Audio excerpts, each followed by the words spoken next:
ভারত বাংলাদেশকে কেন ভয় পায় এই কথাটা শুনলে আপনিও চমকে যাবেন।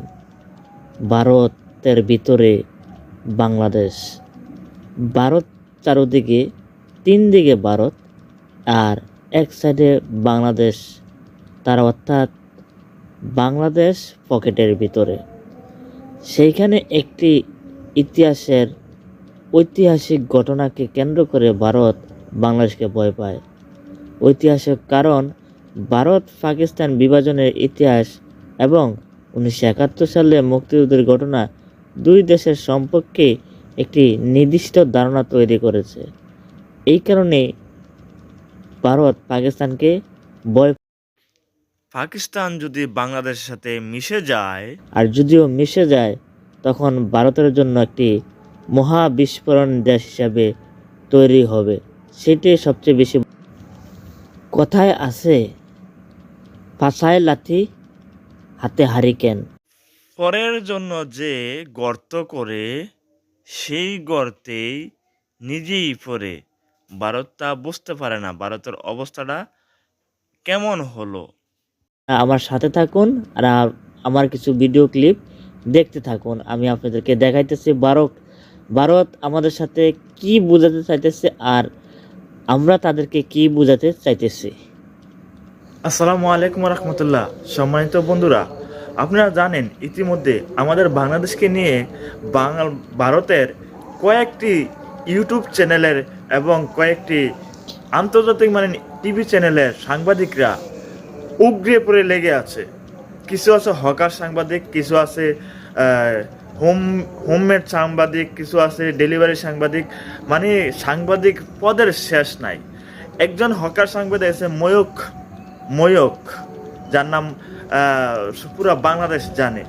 তার কিছু কথা এখন শুনলে মাথা খুব বিগড়িয়ে যায়, রক্ত গরম হয়ে যায়। তাদের ভারতে এখন পেঁয়াজ রপ্তানি হচ্ছে না, রসুন রপ্তানি হচ্ছে না, বিভিন্ন দ্রব্য আমদানি হচ্ছে না বাংলাদেশের ভিতরে। সেজন্য সে একটা ভিডিও তৈরি করছে। দেখেন, আমরা চীন থেকে যদি কোনো দ্রব্য আনি 14 দিন লাগবে, পাকিস্তান থেকে আনলে আমরা 16 দিন লাগবে, তাদের থেকে আনলে 2 ঘন্টা লাগবে, তাদের সাথে আমরা শত্রুতা সৃষ্টি করছি। আরে ভাই, তোদের সাথে শত্রুতা আমরা কেন সৃষ্টি করবো? তোরা নিজেদের শত্রুতা সৃষ্টি করে দেয়াস, তোরা তো নিজেরাই শত্রুতার পথ দেখিয়ে দেয়াস। তাহলে আমরা কি করব? তোরা যদি আঙ্গুল দিয়ে চোখে দেখাই দেয়াস, আঙ্গুল দিয়ে দেখাই দেয়াস যে এইভাবে করলে আমাদের সাথে শত্রুতার সৃষ্টি হবে, তাহলে আমরা কি বসে থাকবো? আমরা আবার সে ময়ক রঞ্জন ঘোষ বলে, এটা কি লজিক, এটা যুক্তি কি? দেখুন, চায়না থেকে, চীনে ওই এই থাইল্যান্ড, ক্যাম্বোডিয়া হয়ে আস্তে আস্তে আস্তে আস্তে বাংলাদেশে চট্টগ্রাম ছাড়া অন্য কোথাও ঢোকে না। ভালো করে বুঝুন, 14 দিন সময় লাগে চায়না থেকে। একটা ফুল স্পিডে অত অত্যাধুনিক জাহাজেও 14 দিন মতন সময় লাগবে চায়না থেকে। আর পাকিস্তান এখন আপনাদের ফেভারিট দেশ হয়েছে। বাংলাদেশবাসীকে বলছি, আপনাদের নয়নে শয়নে স্বপনে সব জায়গাতে পাকিস্তান থেকে করাচি হয়ে যদি আসতে হয় তাহলে 16 দিন লাগবে। কস্টিং তো আপনাদের বাড়বে। আর ভারত থেকে শত্রুতা করছেন, ভারতের বিরুদ্ধে শত্রুতা করছেন, ভারতকে চমকাচ্ছেন। তো ভারত থেকে কত দিন লাগে? 2 ঘন্টা।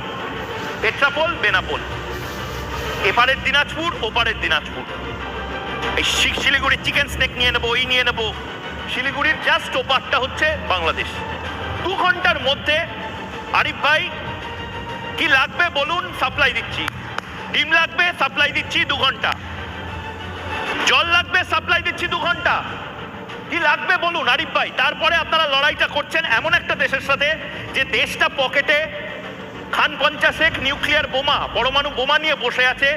আর আপনাদের যে এয়ারফোর্স, হকার সাংবাদিকের হকারি শুরু হয়ে গেছে। হকার সাংবাদিকের হকারি আপনারা দেখেন।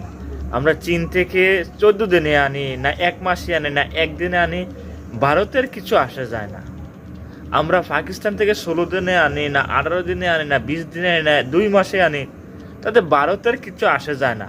ভারতের আসা যায় এখন ভারতের যে পেঁয়াজ, বিভিন্ন কাঁচা দ্রব্য বাংলাদেশ আনছে না, তাদের কৃষকের ন্যায্য মূল্য পাচ্ছে না, সেই কারণে এখন হকার সাংবাদিক বলতেছে আমরা চীন থেকে আনলে 14 দিন লাগবে, পাকিস্তানকে আনলে 16 দিন লাগবে, তাদের থেকে আনলে 2 ঘন্টা লাগবে।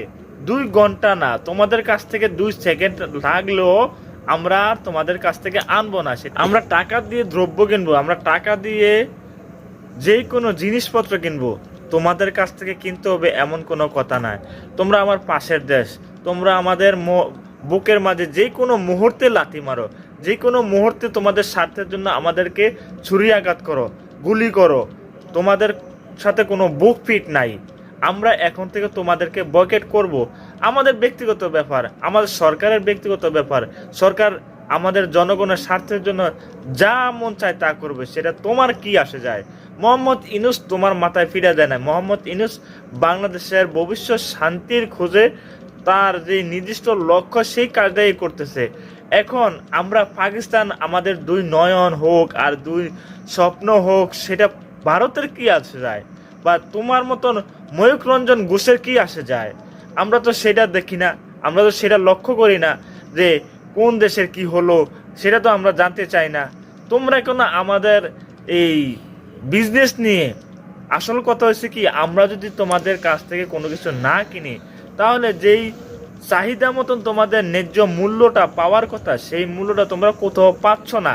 চীনও দিচ্ছে না, পার্শ্ববর্তী দেশ তোমাদের কারোর সাথে তোমাদের ব্যবসা বাণিজ্য হচ্ছে না। ভারত চারোদিকে বাংলাদেশকে ঘিরে রাখছে, আর তোমরা ভাবছো ভারত ছাড়া বাংলাদেশের কেহ নাই। আসলে বাংলাদেশের অনেক কিছু আছে, সেটা তোমরা অনুমান করতে পারছো না। যেটা অনুমান করতে পারছো না সেটা কখনো বলো না।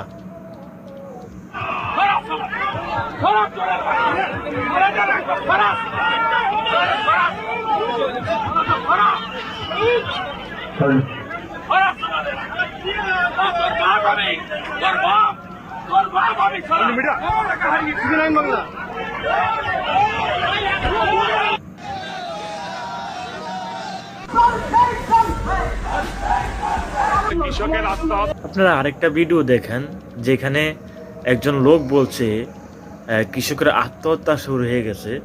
সেই ভিডিওতে আবার কৃষকেরা মন্ত্রীর উপর পেঁয়াজের বস্তা ছুঁড়ে মারছে, মন্ত্রী আবার কৃষকদেরকে জুতা নিছে এবং তাদেরকে গালিগালাজ করতেছে। দেখেন ভারতের অবস্থাটা কেমন পরিস্থিতি গিয়া পৌঁছছে। আমাদের বাংলাদেশকে নিয়ে তুচ্ছ তাচ্ছিল্য বিভিন্ন ধরনের মঞ্চকে ভারতের এই পরিস্থিতি।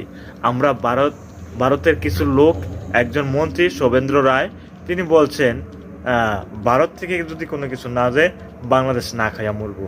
এখন যে আপনাদের ভারত থেকে আসে নাই, আর আপনাদের সোশ্যাল মিডিয়াতে কিছু ভিডিও ভাইরাল হয়েছে, সেগুলোকে দেখেন পেঁয়াজের জন্য কিভাবে আকুতি মানতি করছে, পেঁয়াজ কেনার জন্য। তারপরে আপনাদের ময়ূক রঞ্জন ঘোষ কিভাবে আপনাদের কাছে বিজনেস করার জন্য আপনার বাংলাদেশের মানুষের কাছে আবেদন করতেছে। আহা, এগুলা চিন্তা ভাবনা। আপনারা বড় দেশ, কথায় আছে, একটা কথা আছে যে গাদার না জানে ঘোড়ার গোপন জিনিসটাও অনেক বড় হয়, কাজে আসে না। তা আপনাদের দেশটা অনেক বড় ঠিকই, আপনাদের দেশটা অনেক বড় ঠিকই, আপনাদের মস্তিষ্ক কাজে আসে না। কারণ আপনারা তো গরুর গোবর খান, গরুর ফসরাপ খান, আপনাদের মাথাটাই কাজে আসবে কিসে?